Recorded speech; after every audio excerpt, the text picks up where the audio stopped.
Before we continue, understand this podcast is for adults only and refers to relationships and activities between adults which are voluntary and consensual. If you or anyone you know is being abused, coerced, or violently aggressed against, please reach out for help to the appropriate authorities.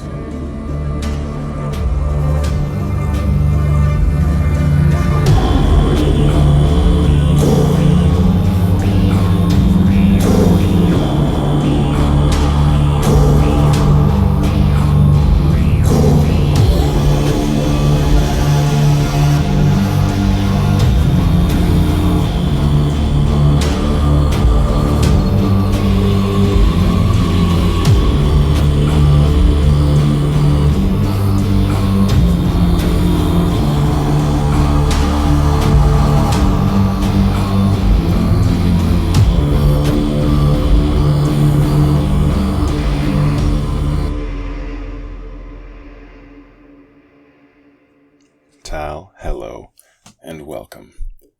Gorean Voice, Episode 14, Goreans and Addiction.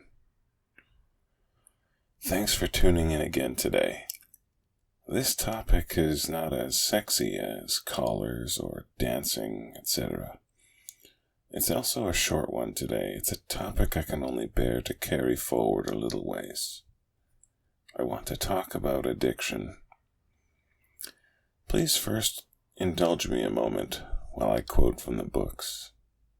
Quote, Gorean absently reached into a small golden box near his right knee and drew out a string of rolled kanda leaf.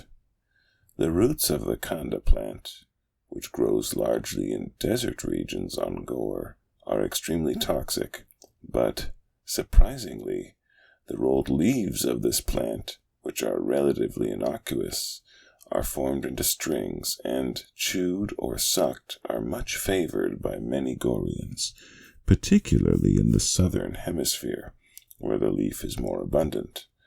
Gorean, not taking his eyes off us, thrust one end of the green kanda string in the left side of his mouth and very slowly began to chew it. And yet was I sad as I looked upon him, for I sensed that for this man there could no longer be the saddle of the kaila, the whirling of the rope and bola, the hunt and the war. Now, from the right side of his mouth, thin, black, and wet, there emerged the chewed string of kanda, 1/4 of an inch at a time, slowly. The drooping eyes, glazed, regarded us. For him there could no longer be the swift races across the frozen prairie, the meetings in arms, even the dancing to the sky about a fire of bosk dung. Kamchak and I waited until the string had been chewed. When Kamchak had finished, he held out his right hand, and a man, not a Tachuk, who wore the green robes of the caste of physicians, thrust in his hand a goblet of bosk horn. It contained some yellow fluid.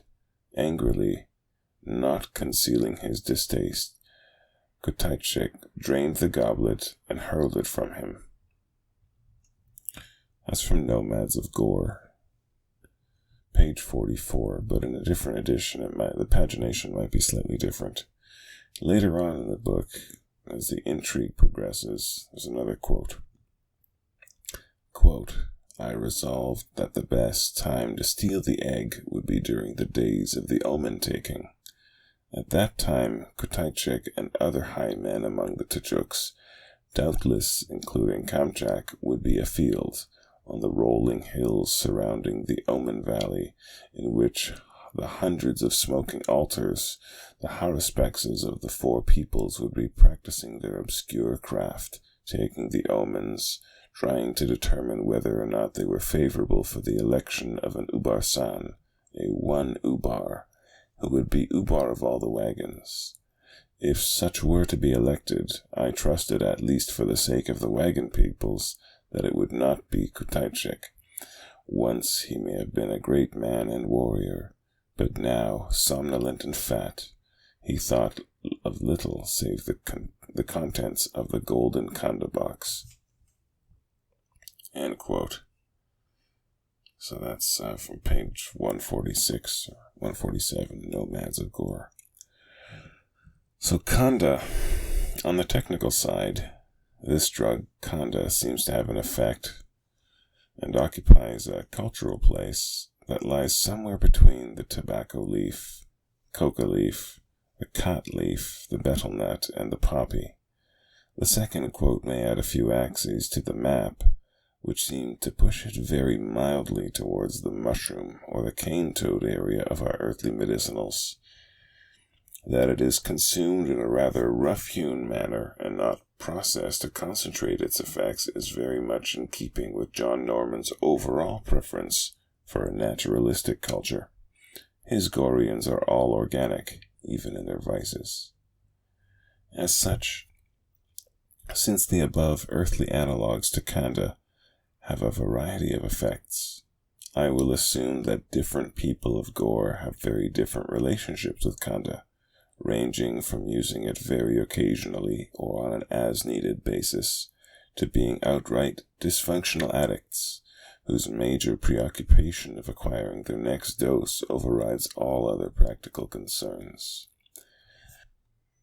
The laboring castes may employ it to get through the day, as do such men here. I'm in regular contact with men who make use of coffee to wake up, cigarettes throughout the workday, a few beers to relax afterwards, and some marijuana to get to sleep. Do you want to get between such men and their medicine? But are these vices? Are they medicines? It's hard to tell from the outside. I'm in my 40s and I've just started drinking coffee, but that will bring me around to the real issue, which I'll touch on a few times this morning. I don't possess any chemical vices, no addictions. I don't need to self-medicate to get going, get through the day, or to lay my head to rest at night. It's true, I chose to cultivate habits that let me go through life without these, but I did not choose to be the type of man who could make that choice. I didn't choose my parents.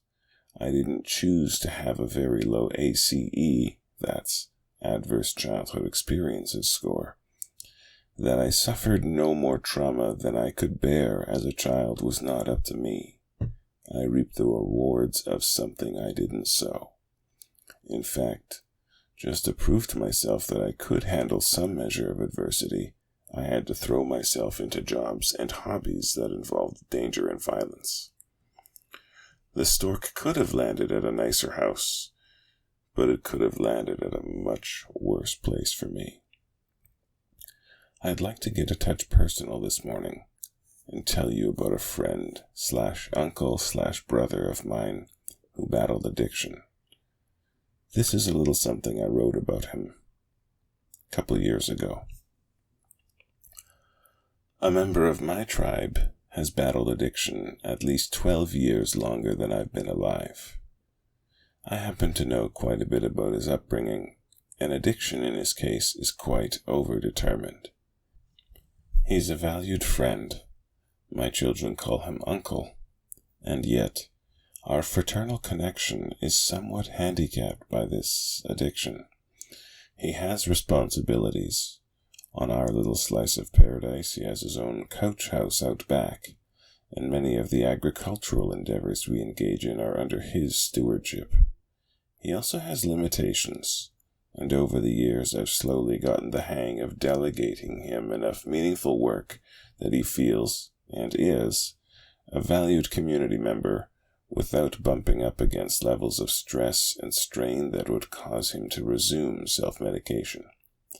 I've found that everyone has limitations. In my former and current careers, I've had the honor and privilege of being in charge of hyper-competent people. These are people who are highly motivated, very intelligent, very conscientious, extremely fit, and in excellent health. They have their limitations as well, and while they can, and need to, take a lot more on, failing to anticipate when they're nearing their capacity can be just as bad on them as on an opioid addict. I've also seen both the hypercompetent and the self-medicating apply permanent solutions to temporary problems. So, what's the difference? I'm the kind of guy who doesn't indulge in most deleterious vices. I chose not to. But I didn't choose to be the type of guy who could choose not to. Sure, I've cultivated my capacity to do the right thing with 38 years of practice, but I didn't choose to be the sort of fellow who could do that. Never smoked. I don't drink the white man's firewater, and I've never felt the need to take anything stronger than an aspirin outside of a surgery. Luck or skill? Lucky that I have the skill. It's lucky turtles all the way down. What makes the difference, though, between someone who self-medicates with drugs or alcohol, or, as another poster in the group put it, with sugar, carbs, fast motorbikes, watching sports or sex, and someone who keeps it together? I think it's the group effort. The tribe, somewhere south of Dunbar's number, keeps people from the precipice. The Rat Park cocaine studies seem to bear this out well. It is true socialization that is the most effective bulwark against addiction, and is probably the only thing that can pull people back from that edge.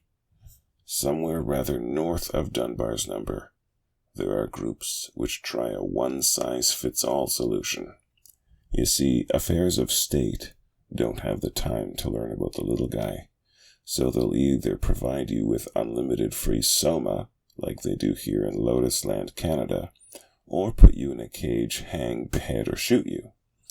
While the Lotus Land solution may be less bloody, I don't think we should mistake squeamishness for compassion. Here, we kill you with kindness. The unenlightened parts of the world, where they employ punishments, are not the only ones under a misapprehension about addiction. They're just under different misapprehensions from the ones we cling to here in Lotus Land. What can be done? The churches seem to do good work. The smaller the better. I'm not a believer myself, but ye shall know them by their fruits. NA, AA, or the other 12-step programs. That's Narcotics Anonymous and Alcoholics Anonymous. Of course, mine would be called On and On and On and On. They do good work, even if I personally find their alumni to be as interesting as Scientologists dressed up as Jehovah's Witnesses for Halloween, insisting on gluten-free, vegan, kosher, halal, keto, paleo, caramel, corn candy. Bright lights in the sea of darkness. Jordan Peterson, rockstar Dave Mustaine, and everyone in between have managed to bring people back into the light with messages of personal responsibility. I view their success, as Dr. Peterson does, as an indictment of wider society's failure in this regard, not as any secret sauce they have discovered. I think it's really about the small groups, though. Take, for example, a pseudo-Gorean community of some dozen people. Patriarchs, shamans, kajira, children, pets, livestock, honeybees, etc. People who have a place to belong also keep each other in check. The fellow I mentioned at the top of this post is such a man. Yes, we are not precisely equals, and he needs more help than I do keeping things straight. He is, however, a valued member of the tribe who pulls his weight, and regularly provides me with wise counsel, given that I'm going through a phase of life he's already navigated. We trust each other with our lives, just in slightly different ways. Now, what would John Norman say? I think he'd agree with Jordan Peterson and my gardening chores list. Goofy Gorean gravity notwithstanding, I think the author had a firm grasp on the idea that most men are rendered weak, and then destroy themselves, not by taking on too much, but by taking on too little. That was the end of the post. Unfortunately, some few months after I wrote that, he relapsed and passed away quietly in his little house out back. I regard it as a small piece of fortune that I found him rather than one of my children doing so. Once the official processes of dealing with death were underway, my girl and I opted to share this with our children. Each experienced the grief in their own way, and my brave son placed his little hand on the man's chest as he was being transported out for the last time. This man gave our children one last gift, one I had been counting on my very senior dog to provide, but he beat the old girl to it. He was our children's first encounter with death. This man had lived a hard life. It was an honor, however, to have him as part of our tribe for his last several years. As I mentioned in the post a couple of years ago, addiction for him was quite overdetermined.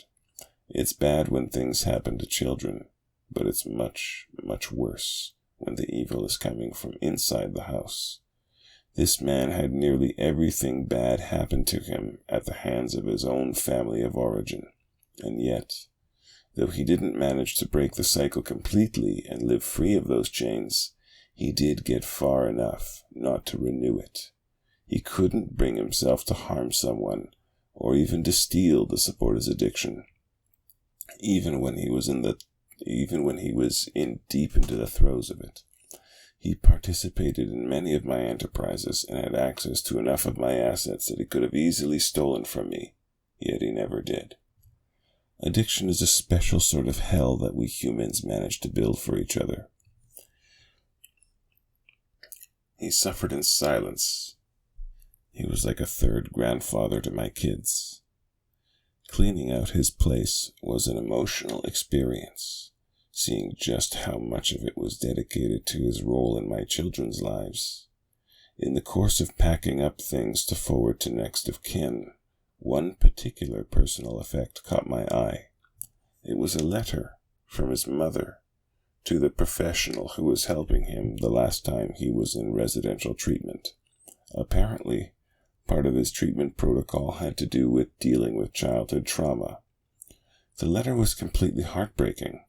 It was entirely of the 1980s winners don't do drugs variety, with passages like, "I don't know why he doesn't want to just have a normal drug-free life," or, "Nobody else in my family uses drugs," or, "I've told him 1,000 times not to use those things," etc.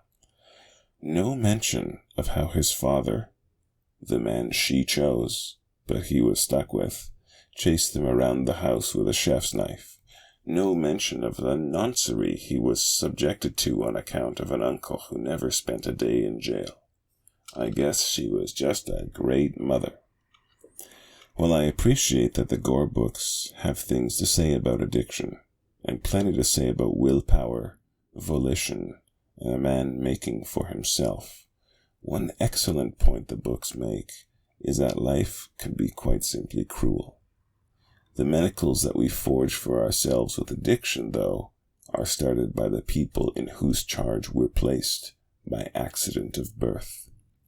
In this regard, I happen to think that Gorean culture, and many cultures of Earth, especially those that are regarded as, quote, honor cultures, get things terribly wrong. I don't regard this as a fault. I read the Gore books and many others for the beauty rather than a deep examination of trauma. But nobody on earth has more influence on children than parents. What about peers, you say? A big part of a parent's job is to help their children develop into the type of people who can resist negative pressure, balanced with keeping those deleterious influences at a safe distance until the child is strong enough to resist, contend, dance with, and conquer them. Most parents do such a poor job that their children don't succumb to addiction out of luck or tremendous work on the child's part, which he or she shouldn't have needed to do. Yes, those parents frequently escape consequences and are themselves quite spoiled on this account. Some parents, like mine, did a job slightly on the poorer side of fair. Of the 3 brothers, Two of us have never succumbed and likely never will, only on account of exceptional personal qualities that we didn't earn. Our other brother was not so lucky, and he bears many scars. There are good parents who actually do right by children, raising them peacefully and properly providing for them. As long as those parents are paid in the same currency of respect as those parents who didn't produce addicts out of luck, they will be indeed spoiled. Such counterfeiting of respect is also spoiling our entire culture. As long as our culture demands that we respect our elders, regardless of whether our elders are respectable, we'll continue to fly blind. Most children will be lucky, but many won't. There are other bad actors cooking up malevolence. The last time I was discussing this topic in a Gorean group, one poster brought up the issue of the pharmaceutical industry's culpability in the opioid crisis. I agreed with him in part. With respect to Purdue Pharma, it certainly is part of the crime of the century. I think, however, that they are, whether they be suit-wearing OxyContin pushers, cartel soldiers, or just the street-level drug-dealing desgraciados, just putting people out of their misery. I watched a documentary about Purdue Pharma in which one of those hacky doctors said, "The real epidemic in this country is the epidemic of untreated pain." He was right. It's just that it's not physical pain. It's an anguish deep enough to kill slowly. Our culture is sick. It demands that people respect their elders whether they've earned it or not, protects child abusers, and children are born $1 gorillion into debt. People like me who just say no to drugs, alcohol, etc. Maybe we're the crazy ones. Of course I'm kidding. I have some vices of my own. There are some activities I could stand to do a little less of, and my eyeballs, though they don't bear needle marks, have probably spent a little too much time looking at glowing rectangles. I won't even begin to list the scores of new vice devices we seem to be inventing each year. There aren't any cultures, really, that get this right. I mean, just about every culture on Earth has a large group of men just chewing on some nut or some leaf or something to try to forget about life. I visited parts of the world where, sure, drugs are outlawed. I mean, one marijuana joint will get you 5 years in Japanese prison, and Japanese prison is no joke. Yet just about every adult male in that country seems to be an alcoholic. So, I don't know. The only way out of it, I think, is getting back to the little community. And I think that's where some sort of a Gorean community can kind of give people one functional template to work this out on a human scale.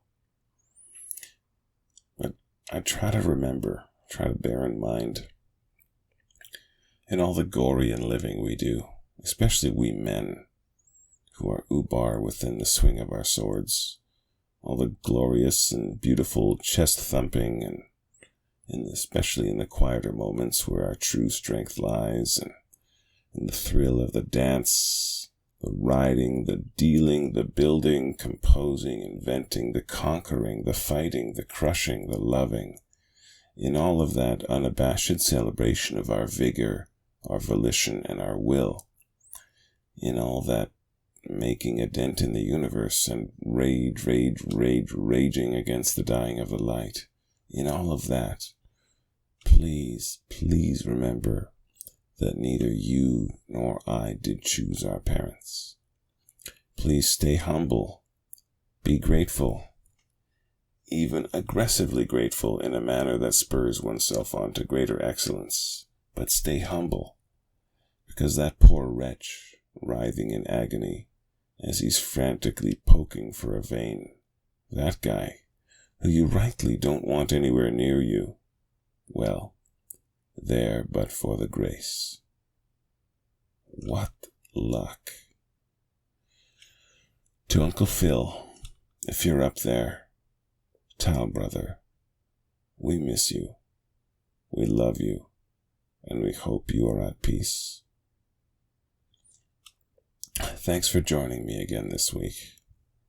Thanks for letting me just ramble on about my dearly departed friend. I know this topic isn't precisely pleasant, but it can be beautiful, like the relations of our ancestors who had 99 ways to die and 1 way to survive.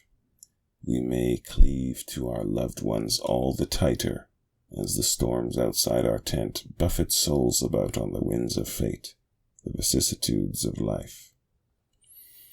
In a future episode, I'm going to get into the topic of Gorean health and medicine, both in the fictional Gorean context and aspects of a Gorean lifestyle or aesthetic that may be drawn upon as inspiration for healthy living here on Earth.